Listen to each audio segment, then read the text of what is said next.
This is the sound of refusing to give in. It's leaving nothing to chance. Searching relentlessly for the right, the only treatment option that will keep a heart beating. Fortunately, the Christ Hospital Health Network has groundbreaking treatment options unavailable anywhere else in the country, developed with help from our own physicians. That's what makes us Greater Cincinnati's Heart Hospital and one of the top heart hospitals in the world. The Christ Hospital Health Network, everything it takes. The Pound This Podcast is brought to you by the Christ Hospital Health Network. This is the Pound This Podcast, episode 811, Running Injury Prevention. I want to lose weight, but I don't know how to get started. What should I meal prep every week? How do I get those sweet booty gains? Inspiration for your healthy lifestyle. The Pound This Podcast with Amanda Valentine.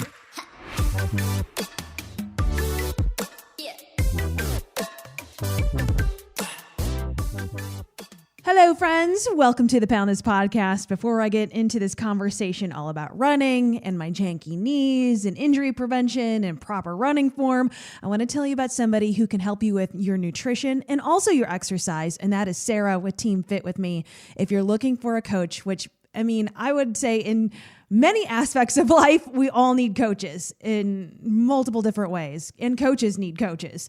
So if you're like, oh man, I just really want to eat healthier, or I want to lose weight, or I want to get toned, or I need to deal with my PCOS or Hashimoto's or any of those things, and you just like, I'm struggling doing it on my own. You don't have to do it on your own. Sarah is absolutely amazing. She is virtual, so you can work with her anywhere. She has an entire team of people, and she has lived through her own journey herself. So her own weight loss journey, her own journey to becoming a health and wellness coach. So if you're looking for somebody to help you out, just reach out, ask her if you have any questions. She is super open and honest about everything. And right now you can save 10% off of month one of all packages and plans when you go to teamfitwithme.com/poundthis. Thank you so much for listening to the Pound This Podcast. I am Amanda Valentine. I am very excited to chat all about running and joint health because that has been a major part of my own journey. And I'm very excited to have an expert talk about it because I am definitely not an expert, and I have just learned a lot along the way from making a lot of bad mistakes. So hopefully we'll help have some preventative measures for people looking to run or their joint health with Dr. And I already have been so bad with your name, so I'm going to let you say it, but I'm going to try Dr. Thawrani. Did I say it right this time? You did great. Okay. But I'll let you tell me your whole name, tell me what you do, tell me where you're from, tell me all about you. Hi, good morning. I am Dr. Dinesh Thawrani. I'm an orthopedic surgeon at the Christ Hospital in Cincinnati. And I have been practicing orthopedic surgery for close to 15 years now. And I myself is a runner. I do running almost every week. And I have been running for like close to maybe 15 years, slowly picked it more.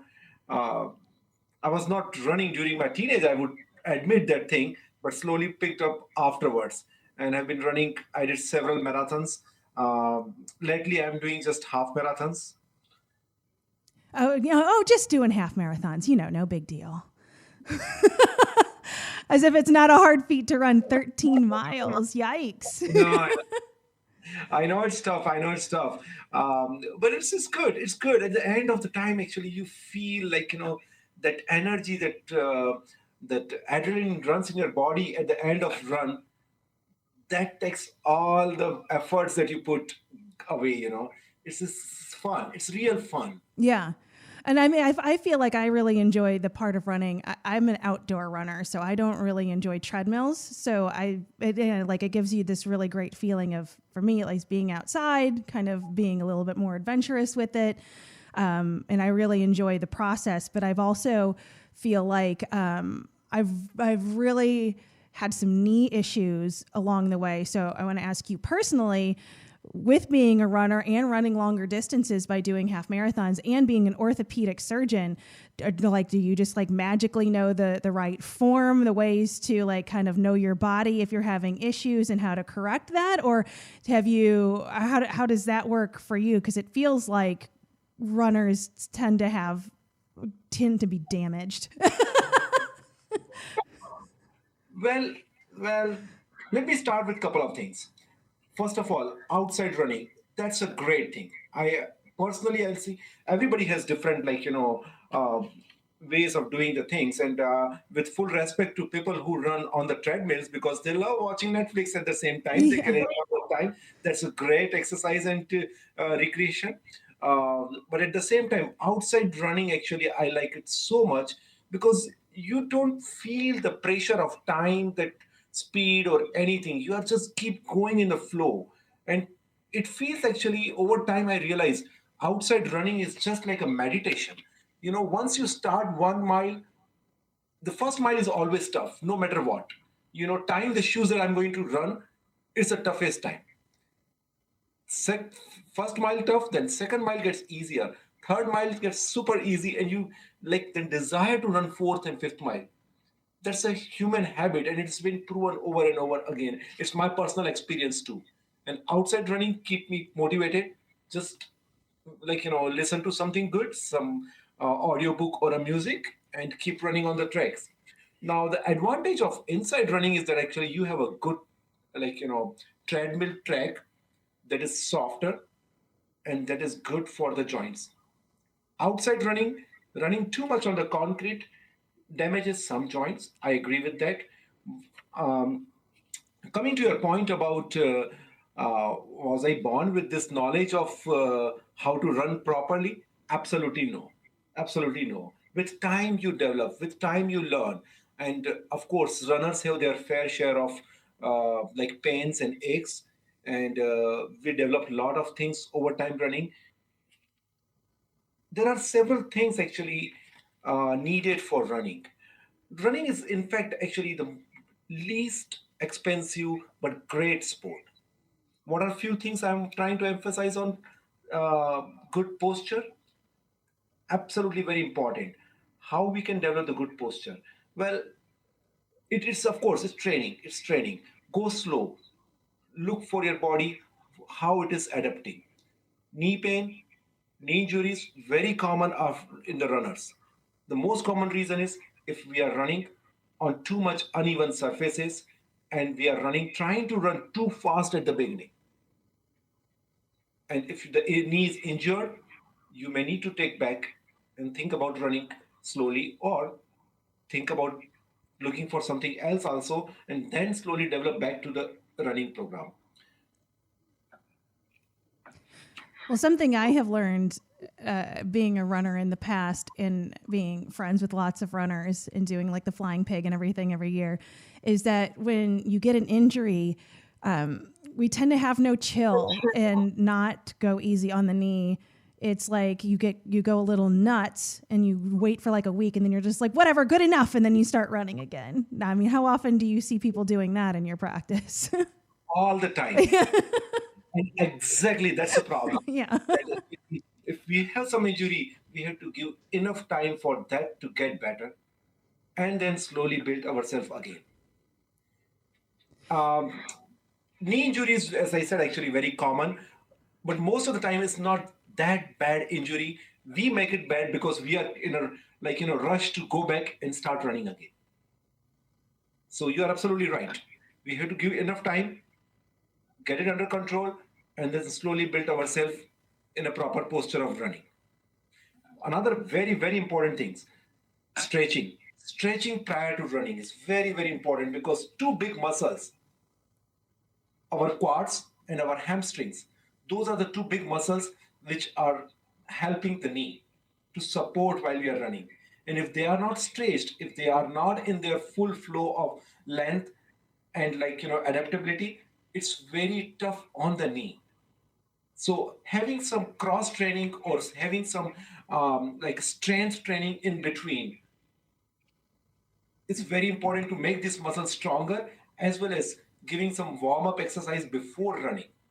And stretching these muscles is very, very important to keep the life of the knee.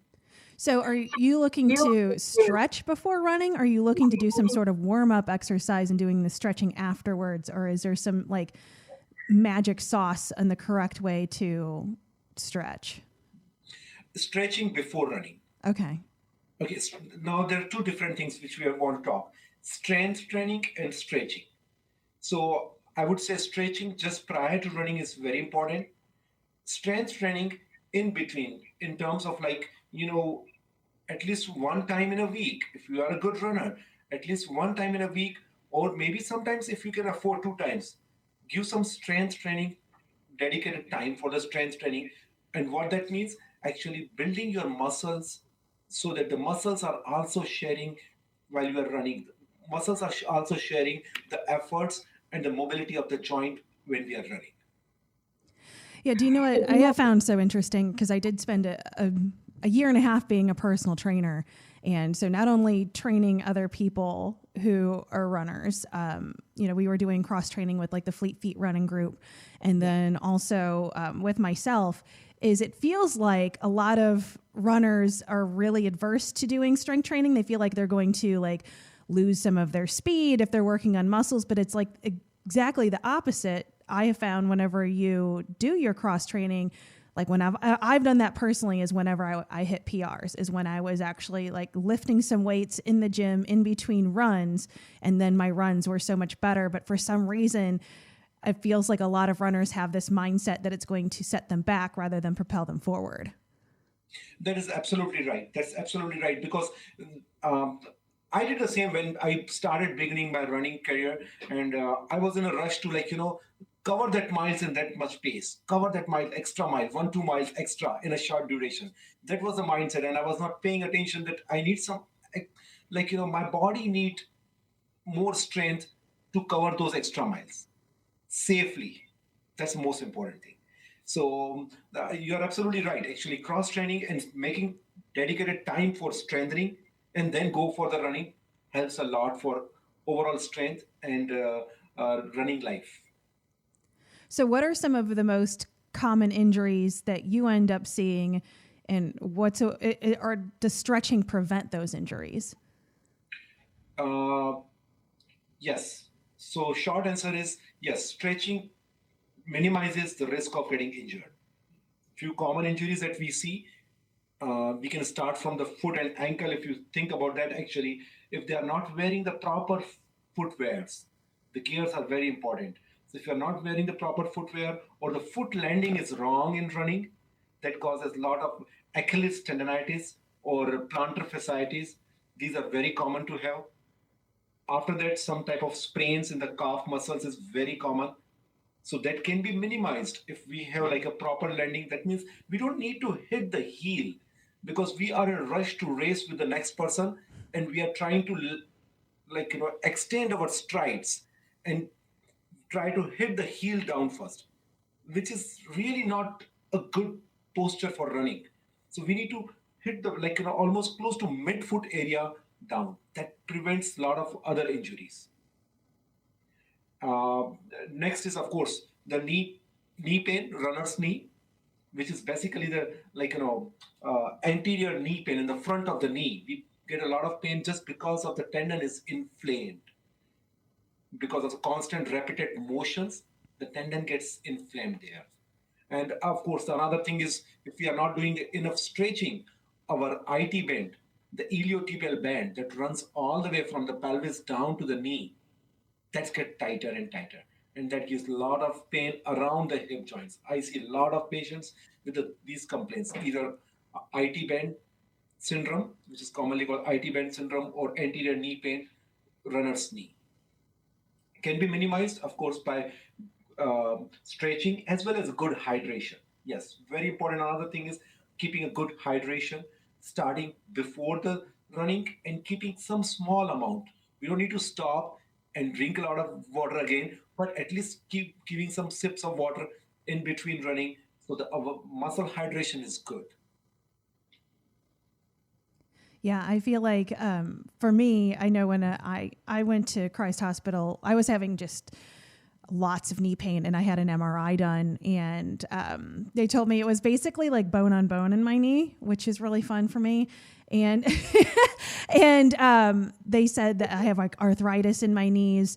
And it would just be like, for me, I would just catch things a certain way, like in extension.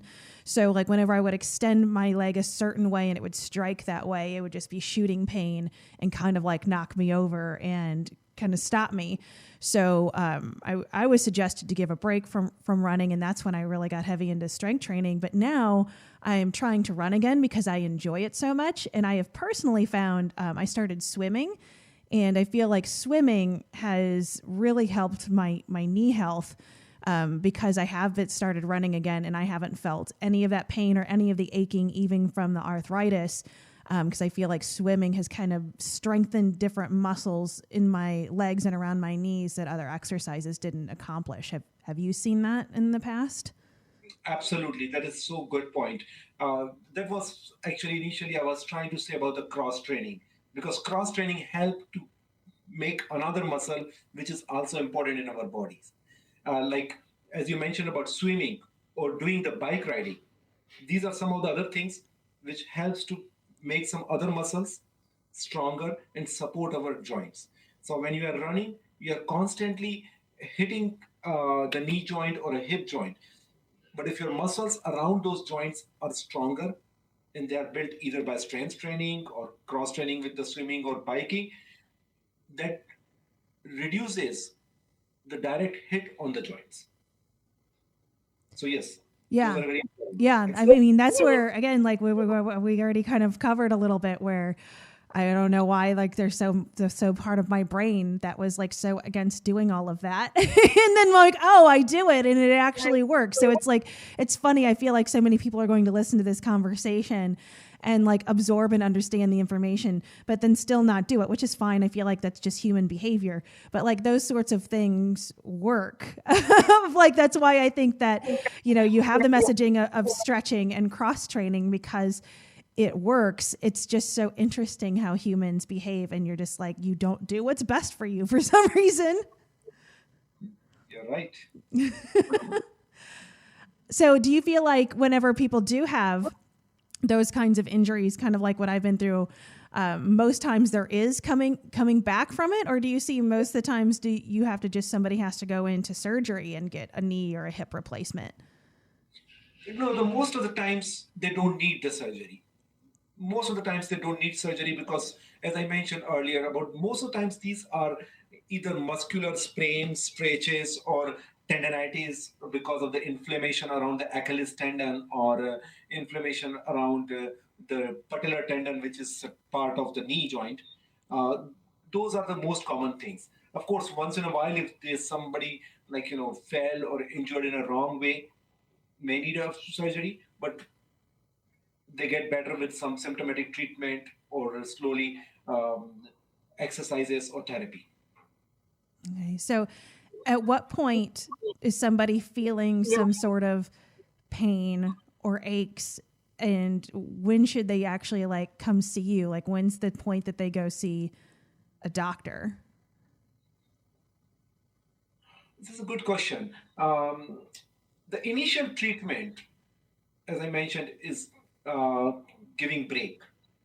If any of the joints or any of the muscles started hurting, and if there is no sudden fall or sudden accident, you don't have to rush to the hospital right away. The first step is give a break. It may require like few days to few weeks also. And initial thing is ice, anti-inflammatory. That will take care of a lot of things. If it is not getting better with time, then definitely see the doctor. Now, again, I'm excluding if there is a sudden fall or sudden accident or sudden, accidents that require the immediate attention, Okay. which is a little rare. Yeah. Well, I don't know if you know the answer to this, but like for me anyway, kind of going through my own journey and kind of trying to go back to my own like knee injuries and things going through running, I feel like, well, for one, I would have aches and pains I felt like my body was giving me a yellow light, and I blew right past it and just kept running on it until it got too bad. So one, my bad there. Just keep going. Like we already kind of discussed that of just like, you just don't have any chill and you don't give it a break. But I also feel like, and I had a chiropractor tell me this at one point whenever I was trying to deal with some knee issues, that because I did start running 100 pounds heavier, so having all of that additional pressure on my knees and not having proper form, that, I mean, I felt like running is also what helped me become a lot healthier. But at the same time, there was some of my understanding from some of the people, like the doctor and stuff that I talked to, was that was also harder on my joints and may have caused more issues by being obese while putting such, high intensity pressure onto my joints. Do you see any truth in that at all? Or is there any way that people should move or run differently if they have, more excessive weight that they're putting on top of their joints? So I think I will take your question in different way. Correct me if I'm wrong. You mean to say that if we are overweight, we are damaging our joints more? That's what you mean to say? Yeah, I No. mean, like that's what I was told, that some of my knee injuries were caused because I was doing just such high impact on my joints with like adding so much additional pressure on top of it because I didn't have proper form and I didn't have any chill, and I was just going after it, with that much more weight on top of my knees. But that's where I feel like it's this weird space because I feel like, but I loved it and it helped me become healthier and lose weight. But at the same time, I was told that was actually more damaging to my knees. So in one way that is correct because more weight we are putting on joint. Let me put like this: when we are running, when our one foot is down on the floor and taking all the weight, another foot is off the floor, off the ground. We are putting entire weight on that particular joint, either knee or a hip. So of course, any extra pressure, any extra weight is going to damage it more. If there is less weight, it is going to damage less. But at the same time, the proper posture of running, and if the muscles are stronger, they will support a lot to reduce the extra pressure on the joints. Third thing is build yourself slowly. There is no weight limit for running. Any weight, higher weight, low weight person can run, but slowly build yourself to the higher running. Start with small paces, small running distances, and very slow pace. And every week, keep adding some small percentage, maybe around 5 to 10% only. Don't need to be in rush. And by the time you will reach to a few miles of running habit, you will see the advantage in your body because at the same time that running is reducing your weight also, bringing you down also. So, and you will build your posture and proper training of the running. So, I would suggest actually go slow, go easy, but don't quit just because of either weight or because of the age. Another factor is very important. People think about the age is the limit. No, you can start running at any age. Yeah, I mean, I agree with that. I just feel like there's so many things that we all tell ourselves, like I can't be this person or I can't do this thing because of blank about me. And like, I think that's such a great point of like age or weight or whatever those are. But I don't know. I love running because like you brought up earlier, it was free. It was free. I can do this. I just feel like I should have gone slower, like you said, and definitely figured out more proper form. So I guess to my question to you is that too, of like, is it better to get like a running coach or get a running group or a personal trainer or somebody that can like watch you and make sure your form is correct? Is that a worthy investment? Absolutely. It is worth investment. That's a good point. It's a worth investment. How much time do you need with them? It varies from person to person. I know some people just get everything in one shot, and some person need a little bit more extra time to build themselves. But at least once at the beginning of the running or early career on the running, have at least somebody who already went through all these learning processes, and that will help you a lot to reduce your learning time. Otherwise, you will be spending more time in learning those small habits, and in between, you may either lose your passion for learning, or you may get tired, or you may get exhausted, or you may get some injuries. So that will reduce all those things a lot. So it's worth the time and worth of investment to have at least one coach at the beginning of the running that can teach you about the cross training, strength training, proper gears. Very important to have the proper gears, and either trach, which trach we should be running on. So those are some of the things they can teach you. So for you personally, are you part of any running groups or do you just run by yourself? Oh, now actually I run by myself because of my timing and because of my scheduling issues.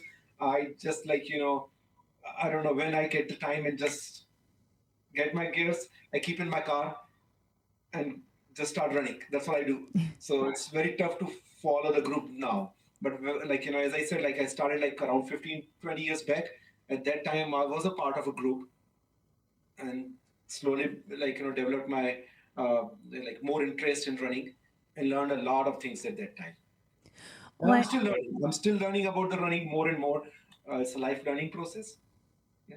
Well, I would imagine for you at this point too. I mean, being a doctor, you have a very crazy and busy and high pressure lifestyle. I would imagine that I would guess that running for you is just like a massive amount of mental health and stress relief. Oh yeah, it's a great venting out. Tiredness goes off. In fact, actually, I realized, I don't know what's your experience. The day when I do more work or I'm stressed out with my work, I go for running. I feel actually my tiredness went away. As I said, actually, it's like a feel of my meditation for me. It's great. Running is an easy and a great sport. Yeah, I would agree. And I would say even with any form of exercise, but also running, I mean, it's the same thing for me. When you have those stressful days, it's almost like part of you wants to be like, I'm not going to work out on top of it too. And you come up with excuses not to do that. Then when you actually do it, it feels amazing and you feel like reset. And that just happened to me yesterday. And so it's again, funny how we behave of I think in those moments where you're just kind of want to blow it off is probably the best moment to go do it. And it's will just reinvigorate you. Absolutely. Absolutely. So are you doing any races this year? Are you doing any of the Flying Pig races? Yes, I do Flying Pig every year. I've been doing for almost 10 years plus, 10 years maybe around, yeah. I do every year. So this year, I think I'm doing Flying Pig for sure. I didn't sign up for any other races. My own race that I do every week. Small races, with myself. Okay. So when you do the pig, do you do the half marathon still, or have you upgraded to a full, or are you downgraded to a 5K, 10K? No. I'm still doing the half marathons. That's awesome. I'll be doing the half marathon pig too, but I will be walking it. Oh, that's great. Just doing is also very important. Coming to that group and the enthusiasm, just energy that flows in that area is great. Yeah, I agree. And I feel like so many people don't join these races because they don't feel like they're runners or they don't fit in. And that's why I think walking is amazing. I am such a big advocate for walking in so many different ways, but especially doing races. I feel like the Flying Pig, because I ran them for years, and then now walking them, I'm like, oh, I can actually read all the signs. I can pet all the dogs. I can absorb everything and really be more, I guess, so aware of my surroundings rather than being so focused on the running that it's a whole nother great experience. And you still get your banana and medal at the end. So I don't feel like that's discredited at all by walking versus running. So I would highly recommend for anybody to walk any of those races, 5K, 10K, half, whatever, to just have the experience. And you're still out there walking, a large amount of miles. So it's not like it counts less than running for some reason. I 100% agree. So if somebody is hearing this and they do have any sort of issues or they have any sort of questions, are you accepting new patients? What's the best place to kind of find you and engage with you? Yeah, right now I'm accepting the new patients, and it's very easy to go on the Christ Hospital website and schedule your own appointment there. You can just see our schedule, and don't need to even call. Of course, there is a phone number available to call, but if not, just schedule your own appointment from online website. And you're on the west side, correct? Yeah. Awesome. Me too. Oh, well, thank you so much. I think this was like such great information, and hopefully it helps people get the right posture and do some cross training. So as we all get ready for the pig. So thank you so much for all of your information and your time. Feel free to call me anytime, and thank you for having me. AmandaValentineBites.com